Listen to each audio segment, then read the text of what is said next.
رب اشرح لي صدري ويسر لي أمري واحلل عقدة من لساني يفقه قولي رب زدني علما اللهم فقهنا في الدين اللهم بارك لنا في أوقاتنا اللهم أخلصنا لوجهك الكريم يا رب لك الحمد كما ينبغي لجلال وجهك ولعظيم سلطانك اللهم صل على محمد صلى الله عليه وسلم وعلى آل محمد صلی اللہ علیہ وسلم۔ تمام قسم کی تعریفات اللہ رب العالمین کی ذات کے لیے ہیں، جو واقعی میں تعریف اور حمد کے قابل ہے۔ اس کی ذات میں صرف کمال ہے اور وہ ہر قسم کے نقص عیب سے پاک ہے۔ تمام تعریفیں اس رب کے لیے جو اپنی بات میں سچا ہے، تمام تعریفیں اس رب کے لیے کہ جو وہ چاہتا ہے وہی وہ کرتا ہے۔ تمام تعریفیں اس رب کے لیے جس کا کنٹرول ہر مخلوق پر ہے۔ کوئی بھی ایسا نہیں کہ جو اس کی حدود سے، اس کی بنائی ہوئی حد سے تجاوز کر جائے۔ پاک ہے وہ ذات جس نے اپنی مخلوقات میں بعض میں سے بعض کے درمیان پردہ رکھ دیا تاکہ ہر مخلوق اپنے کام کو اچھے سے کر سکے۔ الحمدللہ رب العالمین۔ واقعی میں اللہ سبحانہ و تعالیٰ کا اپنی مخلوقات پہ بڑا کنٹرول ہے، تو کبھی بھی اس چیز سے مت گھبرانا شروع کر دیں کہ شاید کوئی اور مخلوق آپ کو کوئی نقصان پہنچا دے، کیونکہ وہ اللہ کے تابع ہے۔ جب تک اللہ نہ چاہے نہ تمہیں کوئی تکلیف دے سکتا ہے، اور جب تک اللہ نہ چاہے کوئی تمہیں فائدہ بھی نہیں دے سکتا۔ الحمدللہ رب العالمین۔ ہم پڑھ رہے تھے سورۃ الروم پارہ 21۔ کل کی آیات میں اللہ سبحانہ و تعالیٰ نے ہمیں اپنی ایک اور نشانی دکھائی، اور وہ نشانی ہے جو انسان کو خوف بھی دلاتی ہے اور امید بھی۔ جب آپ نے اس پر مزید غور و فکر کیا ہوگا تو آپ کو یہ بات سمجھ آئی ہوگی کہ اللہ کی جو بھی بنائی ہوئی مخلوق ہے نا، اس میں سے ایک دوسرے سے زیادہ طاقتور ہے، بعض اوقات ایک دوسرے کے لیے نقصان دہ ہوتی ہے۔ اب جہاں پر فائدہ ہے وہاں پر نقصان، یہی وجہ ہے کہ جہاں پر انہیں امید ہوتی ہے وہاں پر خوف بھی ہوتا ہے۔ اب مجھے پتا ہے وہ مجھ سے طاقتور ہے اور وہ کہیں میرا کام تمام نہ کر دے تو مجھے ڈر تو لگے گا۔ اور پھر یہ کہ اللہ سبحانہ و تعالی آپ کی زندگی میں ہر چیز اس وجہ سے نہیں لاتا تاکہ آپ ڈر ڈر کے مر جائیں۔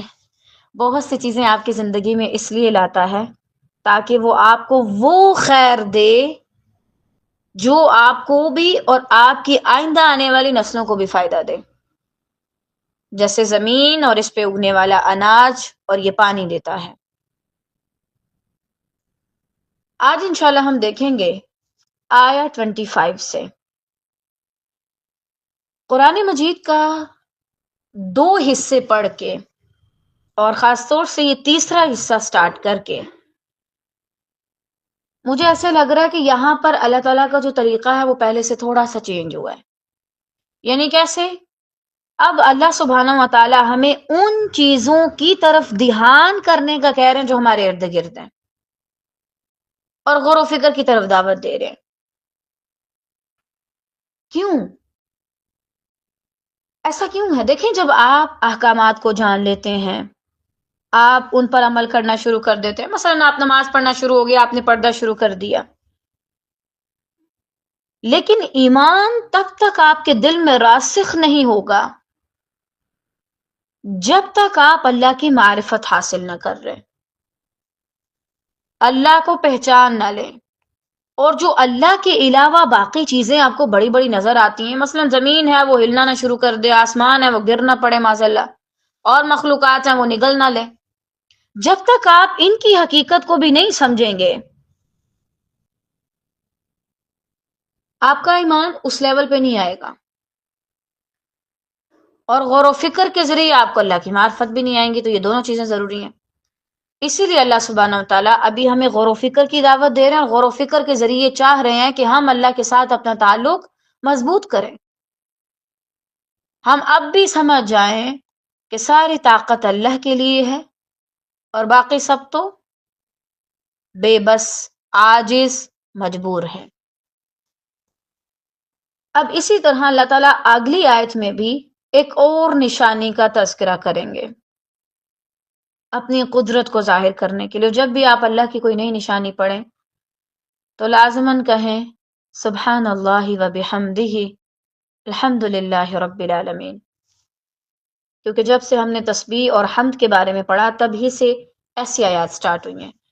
بسم اللہ الرحمن الرحیم، وَمِنْ آيَاتِهِ أَن تَقُومَ السَّمَاءُ وَالْأَرْضُ بِأَمْرِهِ ثُمَّ إِذَا دَعَاكُمْ دَعْوَةً مِّنَ الْأَرْضِ إِذَا أَنْتُمْ تَخْرُجُونَ۔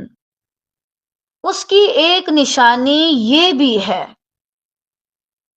اب یہ جو ہا کی ضمیر بار بار استعمال ہو رہی ہے، یہ اللہ تعالیٰ کے نام کی طرف جا رہی ہے، اور اس اللہ کی ایک نشانی یہ بھی ہے کہ آسمان و زمین اسی کے حکم سے قائم ہے۔ اللہ آسمان اور زمین کا اتنا تذکرہ کیوں کرتا ہے؟ یہ دونوں چیزیں آپ اپنی زندگی میں زیادہ دیکھتے ہیں۔ آپ میں سے شاید کئی لوگ ہوں جنہوں نے کبھی زندگی میں پہاڑ دیکھے نہیں، اور اگر کبھی دیکھے تو بہت کم ٹائم میں دیکھے ہوں گے۔ اسی طرح سب کے آس پاس درخت بھی نہیں ہوتے، کئی ایسی جگہ جہاں پہ دور دور تک بھی آپ کو نظر نہیں آتے۔ اس کے علاوہ ہر شخص ایسا بھی نہیں ہے کہ وہ سانپوں کو دیکھے، کیڑے مکوڑوں کو دیکھے، جنگل میں جا کے شیر دیکھنا شروع کر دے، یعنی ان مخلوقات تک آپ کی اتنی زیادہ رسائی نہیں ہے، مچھلیوں تک اور ارد گرد کی چیزوں تک، اور خاص طور سے جو سمندر میں رہنے والے بڑے بڑے جیو ہیں، جاندار ہیں۔ لیکن یہ جو آسمان اور زمین ہے اس سے ہر شخص دیکھ سکتا ہے، صحرا میں رہنے والا، غار میں رہنے والا، یعنی جب وہ سے باہر نکلے گا تو وہ دیکھ لے گا، اور رہ بھی تو زمین پہ رہنا۔ تو کوئی ایسا شخص نہیں جو زمین سے واقف نہ ہو یا آسمان سے واقف نہ ہو، یہ دونوں ہر جگہ پہ ہیں، انسان جہاں بھی چلا جائے وہ ان دونوں کو دیکھ لیتا ہے، یہ زیادہ نظر آتے ہیں، یہ باقی مخلوقات سے بڑے بھی ہیں۔ انسان کی جہاں تک نظر جاتی ہے اسے دکھائی دیتا ہی دیتا ہے، ابھی یہاں بھی آسمان ہے، آپ کبھی اس کا آخری کنارہ ڈھونڈ پائیں؟ کبھی نہیں۔ اس وجہ سے اللہ تعالیٰ ان دونوں کا ذکر کرتے ہیں۔ نیچے دیکھو تو بھی دیکھو کہ زمین اللہ کے حکم سے کس طرح قائم ہے، اور آسمان کو دیکھو تب بھی تمہارا دل یہ رعب محسوس کرے کہ ہاں یہ اللہ کے حکم سے قائم ہے۔ اتنی بڑی زمین، اتنا بڑا آسمان، اتنی زیادہ وسعت رکھنے والا، اللہ کے حکم سے قائم ہے۔ اب آپ دیکھیں یہ جو تقوم السما ہے نا، یہ ہمیں کیا بتاتا ہے؟ اللہ سبحانہ و تعالیٰ نے ہر چیز کی ایک عمر لکھی ہے، ایک زندگی رکھی ہے، جس کا کام جتنا زیادہ ہے اس کی عمر اتنی زیادہ۔ اب آسمان و زمین کا کام زیادہ ہے نا، ان کی زندگی اتنی لمبی لکھ دی، انسان کا کام جو ہے اس حساب سے اس کی زندگی لکھ دی۔ جب تک اللہ چاہے گا وہ صرف زمین و آسمان کو نہیں، جس کو چاہے گا قائم رکھے گا، اور جب وہ چاہے گا انہیں گرا ڈالے گا۔ اب آپ دیکھیں زمین قائم ہے نا، رکی ہوئی ہے، ٹھہری ہوئی ہے، کس کے اذن سے؟ اللہ کے اذن سے، اور جب وہ جس وقت چاہتا ہے وہ اسے ہلا ڈالتا ہے، ہم کچھ نہیں کر سکتے، اور حتیٰ کہ بیچاری زمین بھی کچھ نہیں کر سکتی کہ یا اللہ آج میرا موڈ نہیں ہے، معاذ اللہ آج میرا دل نہیں کر رہا، آج میرے اوپر بہت زیادہ ہے۔ جب اللہ کا اذن ہو دونوں حرکت میں آ جائیں۔ اب کوئی ایسا شخص تو آپ کو مل سکتا ہے جو کہے کہ ہاں زمین پہ میرا کنٹرول ہے، میں فلاں فلاں کمپنی کا مالک ہوں، فلاں فلاں ملک پہ میری حکومت چلتی ہے، لیکن وہ آپ کو یہ کہنے والا نہیں ملے گا کہ میں زمین کا مالک ہوں، یہ میری زمین ہے، میں جب چاہوں جاؤں جب چاہوں آؤں، اس کے نیچے کیا ہے وہ میں خود ہی پتہ لگا لوں اور میرے علم میں ہے کہ اس میں کیا کیا ہے؟ قطعاً نہیں۔ ان دونوں کا مالک اور ان کو قائم رکھنے والا صرف اللہ ہے اور کوئی نہیں۔ اور آپ دیکھیں پھر دوبارہ سے اللہ تعالیٰ یہ بات سمجھا رہے ہیں کہ جب میں نے اتنی بھاری مخلوق کو، اتنی بڑی مخلوق کو قائم رکھا ہوا ہے تو کیا میں تمہیں قائم نہیں رکھ سکتا؟ کیا آپ کا ایمان، آپ کی زندگی، آپ کی صحت، آپ کی ساری چیزیں، آپ کی اپنی ذات آسمان و زمین سے زیادہ بھاری ہے؟ قطعاً نہیں۔ پھر اللہ جب تک چاہے وہ ان چیزوں کو قائم رکھے۔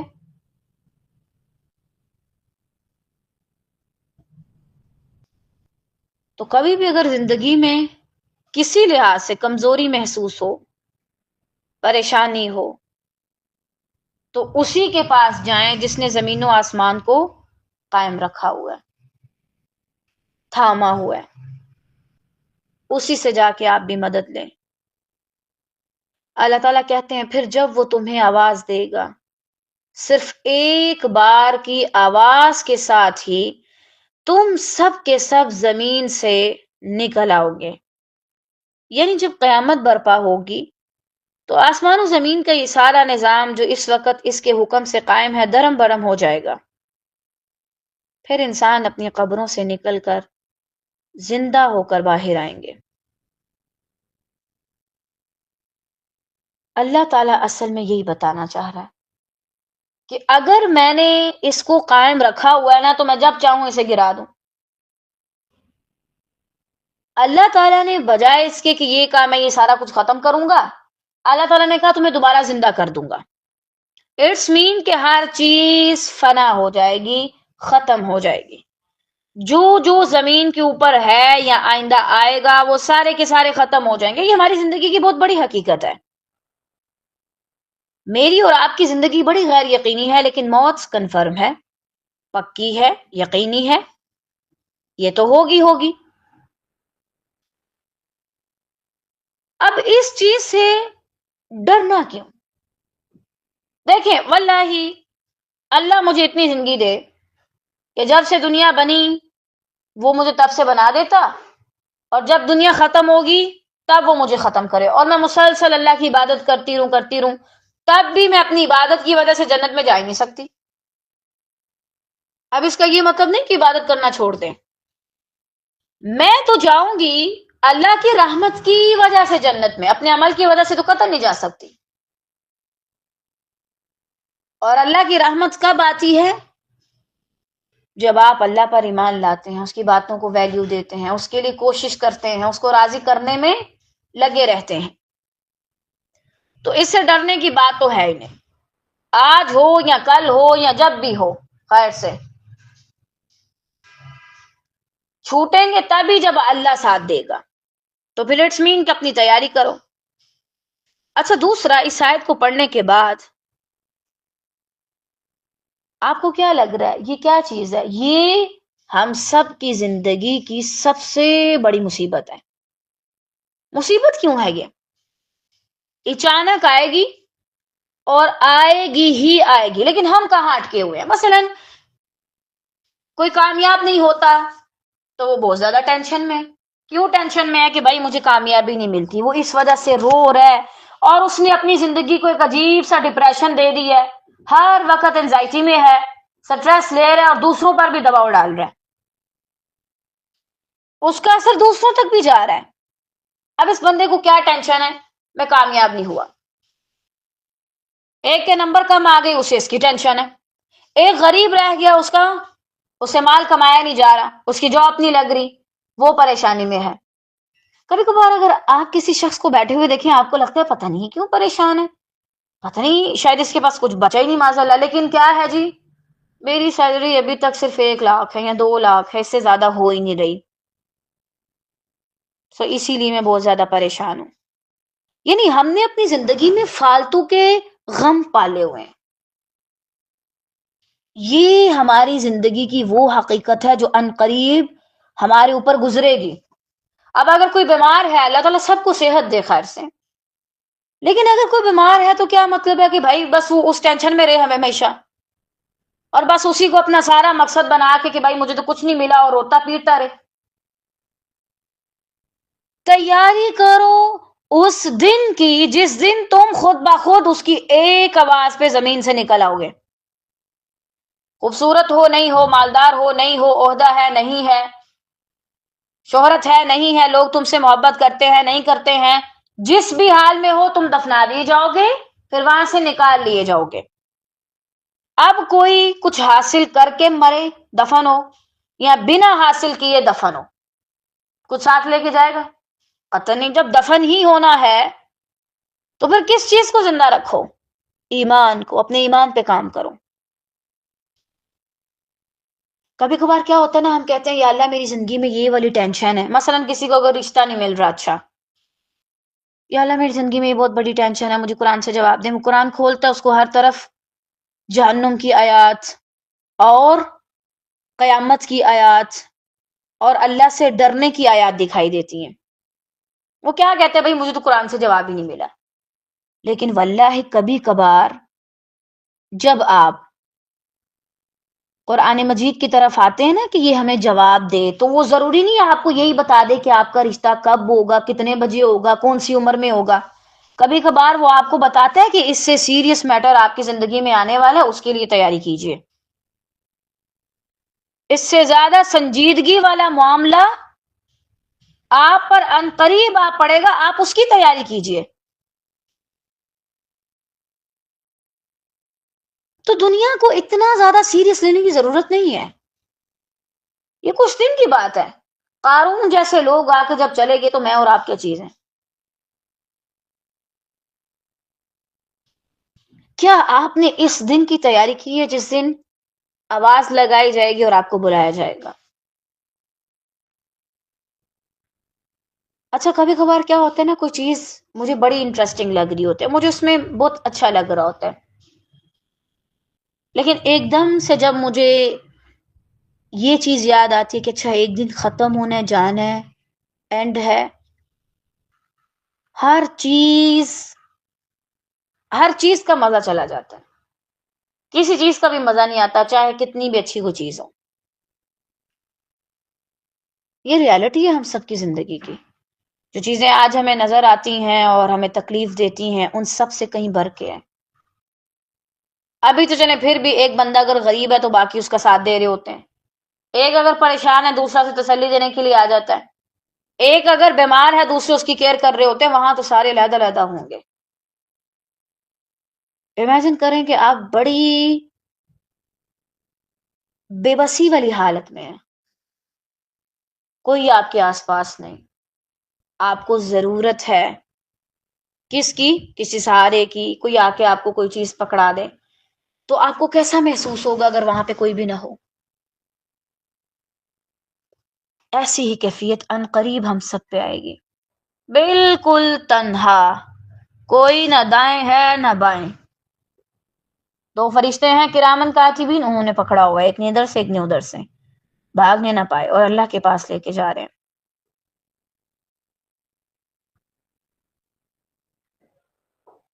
اور وہاں پر ایسے نہیں ہوگا مثلا اگر یہاں پر کوئی اناؤنسمنٹ ہو تو جس کا دل کرتا ہے وہ جاتا ہے، جس کا دل کرتا ہے وہ نہیں جاتا.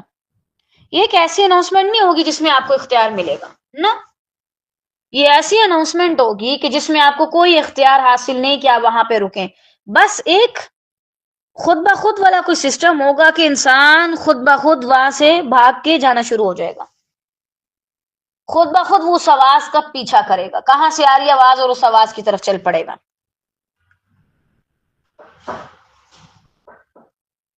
کیا تیاری کی اس دن کے لیے؟ کیا آپ نے ساتھ رکھا ہے؟ ایک دن وہ رب اٹھا لے گا، پھر پوچھے گا. اور یہ دن ہم نے اپنی زندگیوں میں دیکھنا ہے خیر سے، بہت جلد.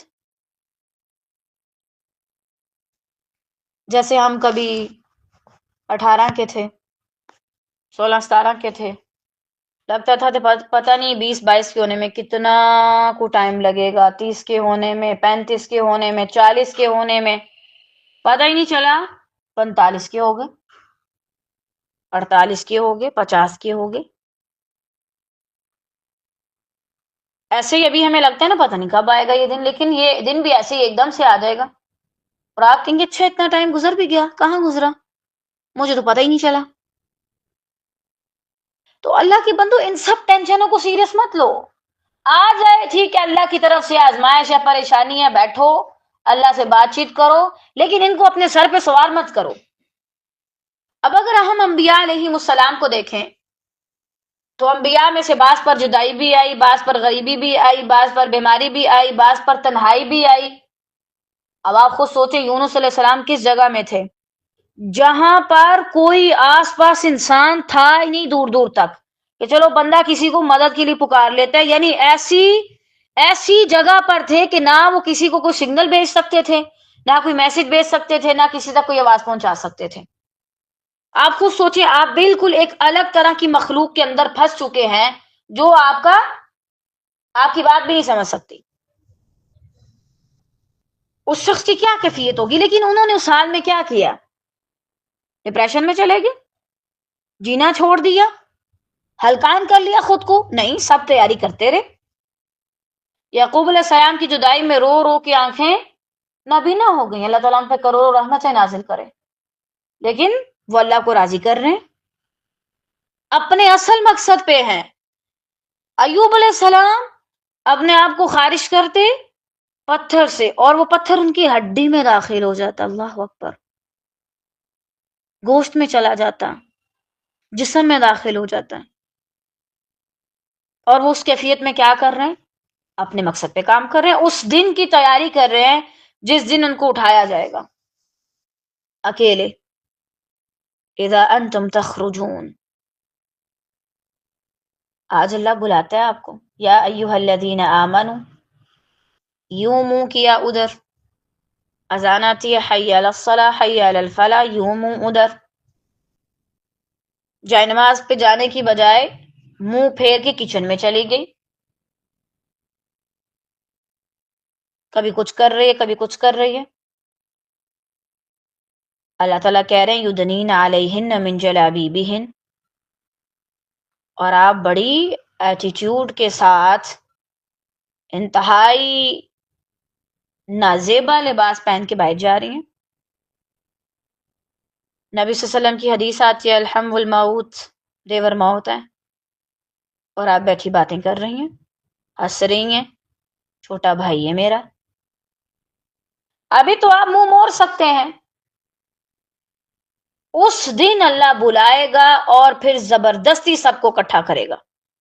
جس کا دل کرتا ہے وہ بھی آئے، جس کا دل نہیں کرتا وہ بھی آئے، جو چاہتا ہے کہ اس کو ختم کر دیا جائے وہ بھی آئے، پھر اللہ ان سے حساب کتاب لے گا. اگر آپ نوٹ کریں تو اس سے پہلے جب اللہ تعالیٰ نے ہمیں یہ آیت بتائی تو اللہ تعالیٰ نے اس میں ملاقات کا ذکر کیا. یہاں پر اللہ تعالیٰ نے ایک الگ انداز میں وہی والی بات کی، ہونی ملاقات ہی ہے لیکن ایک الگ انداز میں.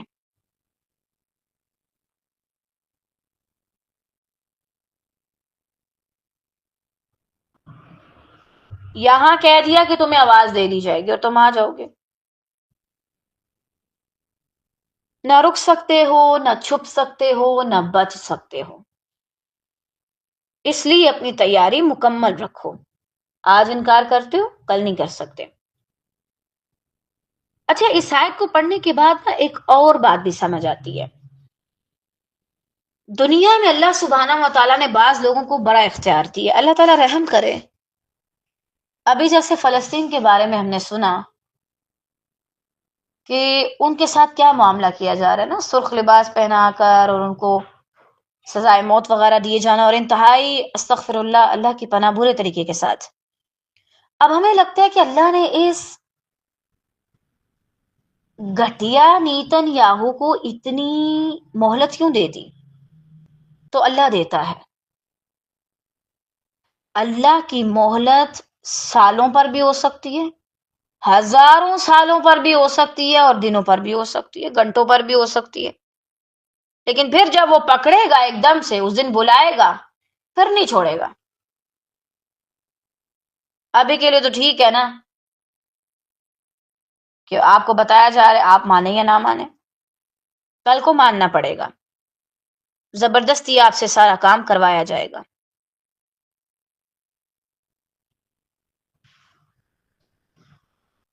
اسی طرح جہاں پر یہ آیت ہمیں ڈرا بھی رہی ہے، وہاں پر ایک طرح سے ایک امید بھی ہے کہ اللہ سبحانہ و تعالی اس دن اگر آپ کو اکٹھا کرے گا، تو پھر اگر کوئی ایسا شخص ہوا کہ جس نے زندگی میں بہت سے غم دیکھے ہوں، بہت سی چیزیں برداشت کی ہوں، اس پر ظلم کیا گیا ہو، اللہ تعالیٰ اسے بھی نکالے گا اور اسے بھی اس کے صبر کا بدلہ دے گا، اجر دے گا، کیونکہ اللہ صرف سزا دینے کے لیے نہیں بلائے گا، اللہ تعالیٰ اجر دینے کے لیے بھی بلائے گا، اجر دینے کے لیے بھی آواز دے گا۔ تو تیاری بھی رکھیں اور امید بھی رکھیں کہ ایک دن رب عز و جل سب کو اکٹھا کر چھوڑیں گے، اور اس دن کی تیاری کریں۔ دنیا کے غموں میں پڑھ کر اپنے آپ کو اتنا ہلکان مت کریں کہ آپ اپنی آخرت کو بھول جائیں یا اپنی آخرت کی تیاری نہ کریں۔ اللہ پر یقین رکھیں اور اس دن کی تیاری کریں، اور اس آسمان کو دیکھ کر کبھی یہ بھی سوچا کریں کہ ایک دن یہ گر جائے گا، بالکل نہیں رہے گا۔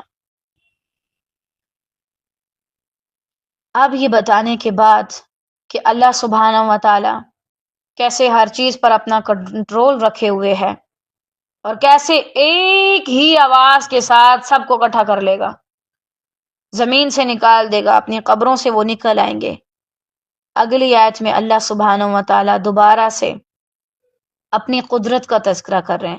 دیکھیں قرآن مجید آپ کو توحید سکھاتا ہے، واللہ میں کہتی ہوں اگر قرآن مجید نہ ہو زندگی میں، لوگ آپ کو اپنی باتوں سے کھا جائیں،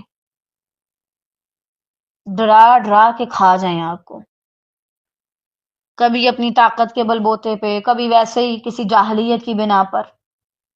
اللہ کا جو قرآن ہے وہ آپ کو مضبوطی دیتا ہے، وہ آپ کو صحیح کنسپٹ سمجھاتا ہے، پھر آپ کو بتاتا ہے یہاں پہ ڈرنا ہے اور یہاں پہ ڈرنے کا نہیں، یہاں پہ یہ کرنا ہے اور یہاں پہ یہ کرنا ہے۔ اب اس کے بعد دوبارہ سے اللہ تعالی ہمیں توحید کے بارے میں سمجھا رہے ہیں، وَلَهُ مَن فِي السَّمَاوَاتِ وَالْأَرْضِ كُلٌّ لَهُ قَانِتُونَ، زمین و آسمان کی ہر چیز اسی کی ملکیت ہے اور ہر ایک اس کے فرمان کے ماتحت ہے۔ اس آیت کو پڑھنے کے بعد کیا آپ کو اپنے اوپر ہنسی نہیں آتی؟ کیوں؟ ہر چیز اس کی ملکیت میں ہے، وہ مالک ہے ہر چیز کا نا، اور آپ ان چیزوں کو پانے کے لیے ان کے مالک کو ناراض کرتے ہیں۔ مثلا میں اس چیز کا جو مالک ہے اس کو حاصل کرنے کے لیے اس کے مالک کو ناراض کر رہی ہوں اور ذلیل بھی ہو رہی ہوں، بہتر نہیں کہ میں اس کے مالک کو راضی کروں اور پھر یہ چیز لے لوں اس سے؟ اپنا منہ بیچ میں کالا ہی کیوں کرنا؟ جب وہ مانگنے سے دے دیتا ہے تو پھر نافرمانی کر کے کیوں لیتے ہو؟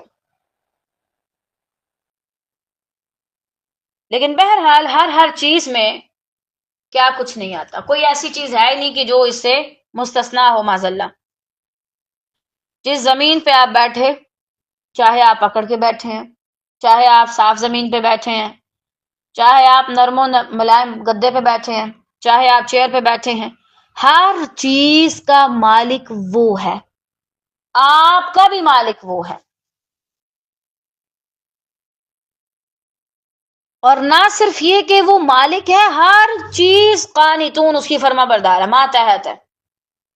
کبھی کبھار ہمیں لگتا ہے نا، جیسے میں نے بھی آپ کو مثال دی، یہ بندہ بہت بڑھ گیا آگے، بھائی اللہ نے اسے مہلت دی ہے. سب کی مہلت کا ٹائم پیریڈ الگ ہوتا ہے، کسی کو سالوں کی ملتی ہے، کسی کو ہزاروں کی ملتی ہے، لیکن اس کا یہ مطلب نہیں کہ وہ اللہ کی پکڑ سے نکل جائے معاذ اللہ، یا وہ اللہ سے کوئی خدا نخواستہ وعدو ہو بیٹھا، قطعاً نہیں. زمین و آسمان میں مختلف طرح کی مخلوقات آتی ہیں، اور آپ دیکھیں جیسا اس نے سسٹم بنایا ہے ہم اس کے بھی آگے بے بس ہیں. یعنی اس کے تکوینی حکم کے آگے سب بے بس اور لاچار ہیں. جو وہ چاہتا ہے وہی وہ کرتا ہے، کوئی ایسا نہیں کہ جو اس کی خلاف ورزی کرے، اس سے ناراض ہو. حتیٰ کہ یہ جرت اس کے انبیاء نے بھی نہیں کی کہ وہ اس کے سامنے یہ سوال اٹھا سکیں کہ معاذ اللہ ہمارے ساتھ یہ کیوں کیا. حالانکہ انبیاء معصوم ہوتے ہیں، وہ گناہوں سے دور رہتے ہی رہتے ہیں، گناہ بھی ان سے خود دور رہتے ہیں. انہوں نے جب اللہ سے کوئی شکوہ گلہ نہیں کیا تو ہم کون ہوتے ہیں. اچھا، یہ آیت آپ کو تسلی بھی دیتی ہے. یقیناً آپ اپنی زندگی میں بہت سی چیزوں کو پانا چاہتے ہیں. ان کو پانے کا فارمولا کیا ہے؟ ان کے مالک کو راضی کرنا.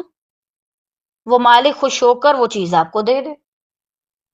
پتہ نہیں کیوں ہم چیزوں کے چکر میں نا مالک کو ناراض کر بیٹھتے ہیں. آپ کو پتا چل رہا ہے کہ یہ جس کا باغ ہے، جب آپ اس کے جا کے اس سے کہیں گے کہ بھائی ہمیں یہاں سے کچھ پھل اتار کے دے دو، وہ آپ کو دے دے گا. پھر آپ کو کیا ضرورت ہے چوری کرنے کی یا رات کو ڈاکہ ڈالنے کی، اس کو ناراض کر کے وہاں سے چیزیں لے کے جانے کی کوشش کرنے کی. وہ آپ سے کہہ رہا ہے کہ آؤ اور لے لو، اس نے روکا بھی نہیں ہے، پھر بھی انسان اس کو ناراض کر دے. کتنی بڑی بدبختی کی بات ہے. ہر چیز اللہ کی ہے، جو چاہیے لے لو. تمہیں تدبر چاہیے، علم چاہیے، مال چاہیے، وہ تمہیں دے دے گا. واللہ اللہ کی قسم مجھے اللہ پہ اتنا یقین ہے کہ اگر مجھے کروڑوں بھی چاہیے ہوں اور میں کہوں یا اللہ مجھے چاہیے، تو مجھے دے دے گا، فوراً دے دے گا. اور جس وقت مجھے اس کی ضرورت ہے وہ اس سے پہلے دے دے گا. مجھے ضرورت ہی نہیں کہ میں ادھر ادھر کسی کو کچھ بولوں یا اللہ کو ناراض کروں. میں اللہ سے کہہ دوں، پھر وہ جیسے بھی کر لے. یہ جو یقین ہے نا، یہ ہم سب کے اندر ہونا بڑا ضروری ہے. آج کل بہت سے لوگ کہتے تو ہیں کہ ہاں اللہ ہر مالک ہے ہر چیز کا، لیکن اپنے عمل سے اس کے خلاف جاتے ہیں. اور یہی وجہ ہے کہ توحید بہت باریک بینی والا معاملہ ہے. چھوٹی چھوٹی بات پہ آپ کی توحید خراب ہو سکتی ہے. آج کل بہت سے لوگ یہ سمجھتے ہیں کہ اللہ کے علاوہ کوئی اور بھی مالک ہے. یہی وجہ کہ ہم اوروں کے سامنے جھکنے پہ مجبور ہیں، یا کبھی سمجھتے ہیں کہ میں مالک ہوں. آپ کے گھر میں ابھی جتنی بھی چیزیں ہیں، آپ کو پتہ ہے کہ آپ ان کی مالک نہیں. اگر آپ سمجھتی ہیں کہ میں ان کی مالک ہوں تو بڑی بے وقوفانہ حرکت کر رہی ہیں آپ. یہ تو کچھ ٹائم کے لیے صرف آپ کو دیا گیا، آپ ایک رول ادا کر رہی ہیں، چاہے آپ پہ چودرائن کا کریں یا ٹھکرائن کا کریں. یہ ایک کردار ہے جو آپ کو دیا گیا، اور اس کردار کے ہوتے ہوئے آپ کو عاجزی اپنانی ہے. کیونکہ جب آپ مریں گی تو مجھے بتائیں آپ ان میں سے کیا ساتھ لے کے جا رہی ہیں؟ کون سا بیگ آپ نے ساتھ لے جانے کے لیے پیک کروایا؟ کوئی بھی نہیں نا. وہ شخص بے وقوف ہے جو سمجھتا ہے کہ میں کسی چیز کا مالک ہوں. دو غلطی ہیں نا ہمارے اندر، زیادہ تر دو رویے پائے جاتے ہیں. ایک ہم یہ سمجھتے ہیں کہ میں ان کی مالک ہوں، اور دوسرا یہ سمجھتے ہیں کہ شاید لوگ مالک ہیں. زمین و آسمان میں پتا بھی نہیں ہلتا مگر الا یعلمها، وہ اسے جانتا ہے. جب ہم واقعی میں پریکٹیکل لائف میں جاتے ہیں نا، واللہ مجھے بڑا تعجب ہوتا ہے. کچھ چیزیں جب ہم پڑھتے ہیں نا تو وہ انسان کو لگتا ہے کہ بھائی بڑی آسان ہے. زندگی میں کبھی کبھار کوئی ایسا سوال آ جاتا ہے، انسان کا دماغ گھوم کے رہ جاتا ہے. مجھے یاد آ رہا ہے تھوڑا تھوڑا بالکل ویسے جیسے وہ 2+2 4 ہوتا ہے نا، لیکن ٹیچر ایگزام میں کیسے سوال دیتی ہیں، عائشہ کے پاس اتنے پیسے ہیں تو فریحہ نے اتنے لیے تو بتاؤ کتنے ہوئے. یعنی وہ ایک اور طرح سے ہمیں لگ رہا ہوتا ہے کہ جیسے پتہ نہیں، یہ تو کبھی پڑھا ہی نہیں تھا. ایسے کتاب الزکاة میں جب آپ کے پیپر ہوتے ہیں تو پہلے تو آپ پڑھتے ہیں بھائی 7.5 تولے جو ہے وہ زکوٰۃ نکلے گی، سوری اس میں سے زکوٰۃ نکلے گی. لیکن جب ٹیچر پوچھتی ہیں فلاں کے پاس اتنے پیسے تھے، اس کے پاس اتنا سونا تھا، بتاؤ اس میں سے کتنی نکلے گی، وہ انسان ایک دم سے کہتا ہے اچھا یہ کیا. حالانکہ جواب آتا ہوتا ہے، لیکن جب ہم پریکٹیکلی کسی چیز کو دیکھتے ہیں وہ ہمیں ایک بار ہمارا دماغ گھماتی ہے. اسی طرح ہم نے یہ بات پڑھ لی کہ اللہ ہر چیز کا مالک ہے، پڑھ لی نا. اب میں اس بات پہ ایمان لاتی ہوں کہ اللہ ہی ہر چیز کا مالک ہے. پھر اگر میرے پاس جو چیز ہے اس کی کسی اور کو ضرورت ہے، میں کیوں نہیں دے رہی؟ بھئی یہ تو میری ہے، میں تو نہ دوں. اب آپ کیوں نہیں دے رہی؟ ہو گیا نا شرک، آ گئی نا میں، یہی تو ہے اور کیا ہے. اور اسی طرح اگر کوئی چیز تھی آپ کے پاس، وہ چھین گئی، آپ اس پہ رو رہے ہیں، وہ آپ کی تھی نہیں تو بھائی آپ کیوں رو رہے ہیں؟ آپ تو اس کے مالک تھے بھی نہیں. جو اس کا مالک ہے وہ اس کے پاس ہے. مالک جب چاہے آپ کو دے، جب چاہے لے لے، جب چاہے کسی اور کو دے، اور جب چاہے اسے نیست و نابود کر دے، اس کی مرضی. اسی طرح ہم سب کہتے ہیں اللہ ہر چیز کا مالک ہے. پھر ہم یہ کیوں کہتے ہیں کہ ایسا کرنے سے ڈیتھ ہو جاتی ہے، خدا نہ خواستہ ایسا کرنے سے زندگی بن جاتی ہے؟ آپ یہ چیز بھی کیوں نہیں مانتے کہ موت اور زندگی اللہ کے ہاتھ میں؟ واللہ اللہ نے جس کی موت جس کے ہاتھوں جیسے لکھی ہے اس کو ویسے مل جائے گی. یہ تو سبب ہے، دنیا اسباب کے پردوں میں چلتی ہے.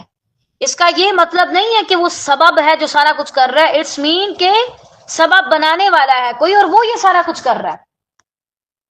اب آپ دیکھیے لوگ کیا کہہ رہے ہوتے ہیں، فلاں نے مار دیا، فلاں نے یہ کر دیا، فلاں نے وہ کر دیا. ٹھیک ہے، قصاص ہے، سارا کچھ ہے، دیت ہے، میں مانتی ہوں.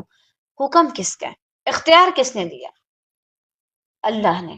اور واللہ طالبات، اللہ تعالیٰ آپ سب پہ رحم کرے. اپنی زندگی میں نا اس چیز پر کام کرتے کرتے اینڈ ہو جائے گا آپ کی زندگی کا. صحیح بات ہے، اس چیز کو قبول کرنے میں کہ اللہ ہی ہر چیز کا مالک ہے.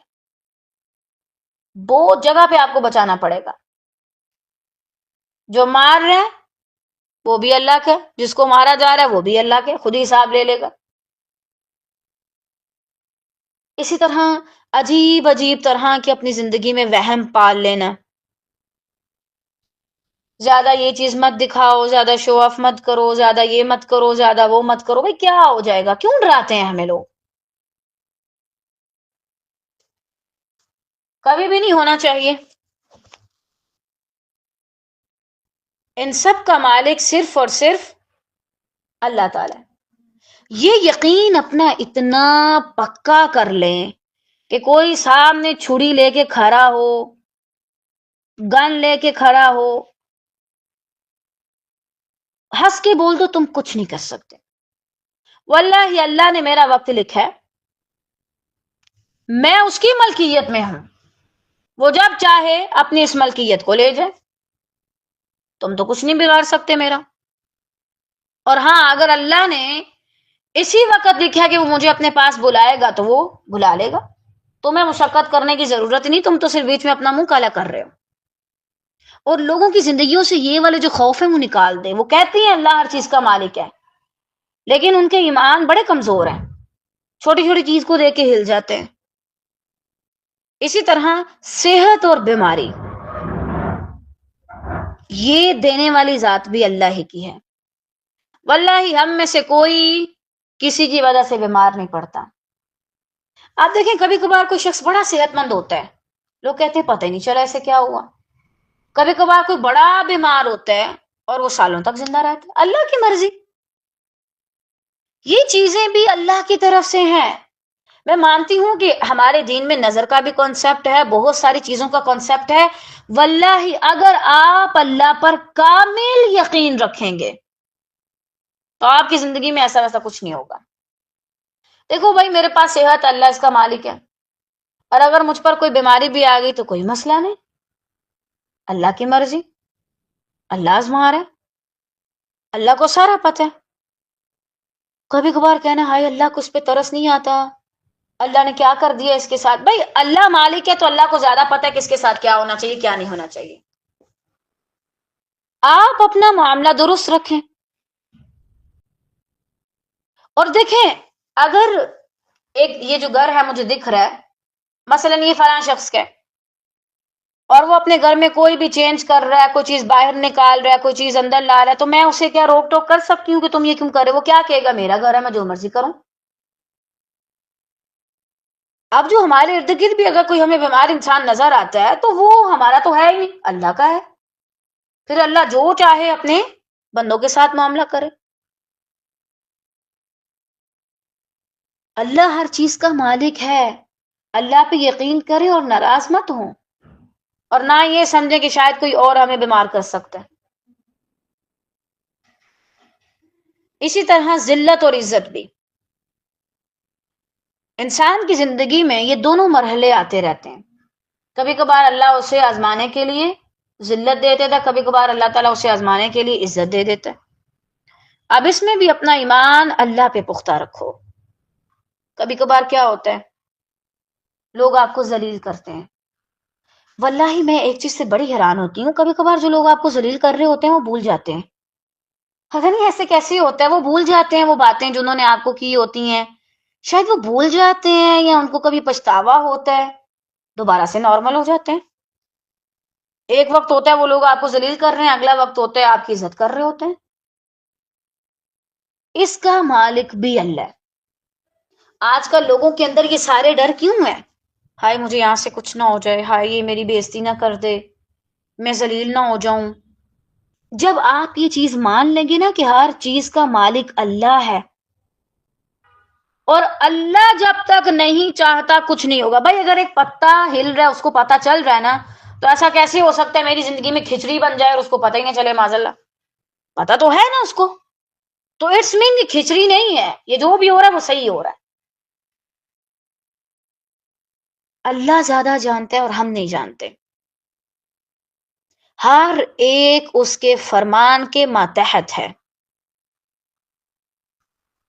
سام کا زہر اثر نہیں کر سکتا جب تک اللہ نہ چاہے۔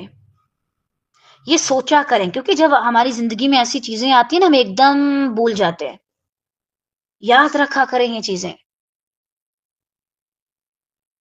کوئی کچھ نہیں کہہ سکتا جب تک اللہ نہ چاہے، اور ہر چیز اللہ کے انڈر ہے اور وہ کام کر رہی ہے۔ کچھ چیزوں میں اللہ نے اگر اختیار دیا بھی ہے تو اس میں اللہ نے حدیں رکھی ہیں، کوئی بھی اس حد سے زیادہ آگے نہیں جا سکتا، تھوڑا سا بھی نہیں جا سکتا۔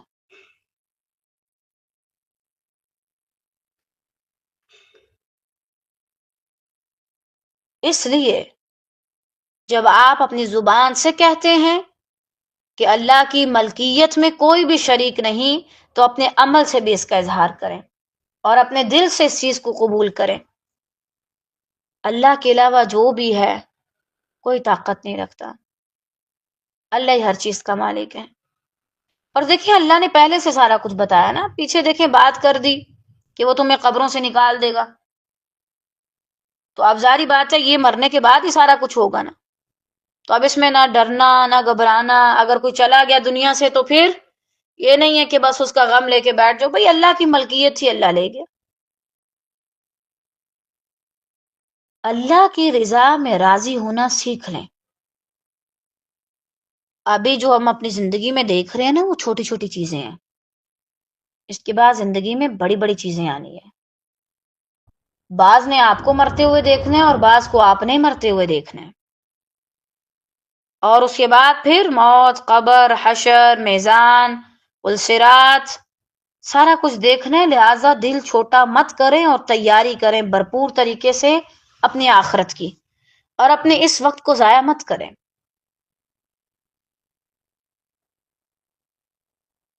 یہ تو صرف آزمائشیں ہیں،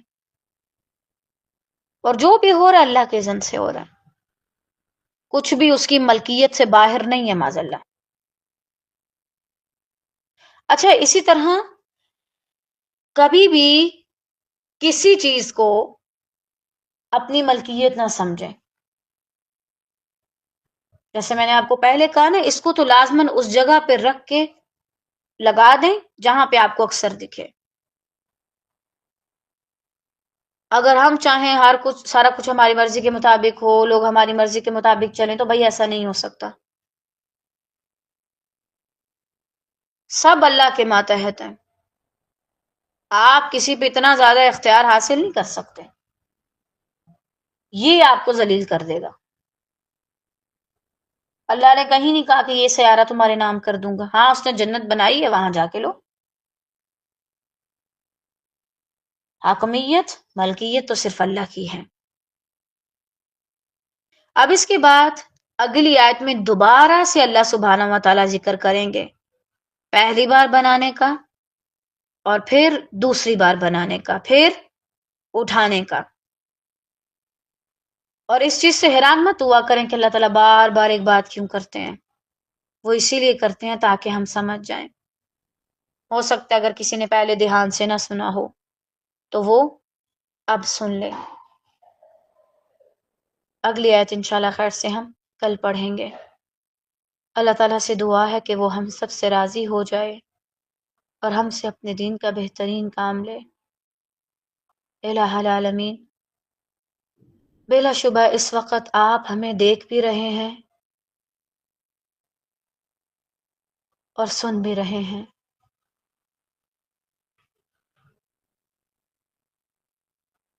ہمیں اپنے دین کے کاموں کے لیے چن لیں اور ہمیں ضائع ہونے سے بچا لیں. الہ العالمین، کبھی بھی ہم سے کوئی ایسا کام نہ ہو کہ جو شرک میں داخل ہوتا ہو. ایسا کبھی بھی نہ ہو کہ دنیا میں آپ ہمیں اپنے کسی حکم کی طرف بلائیں اور ہم انکار کر دیں.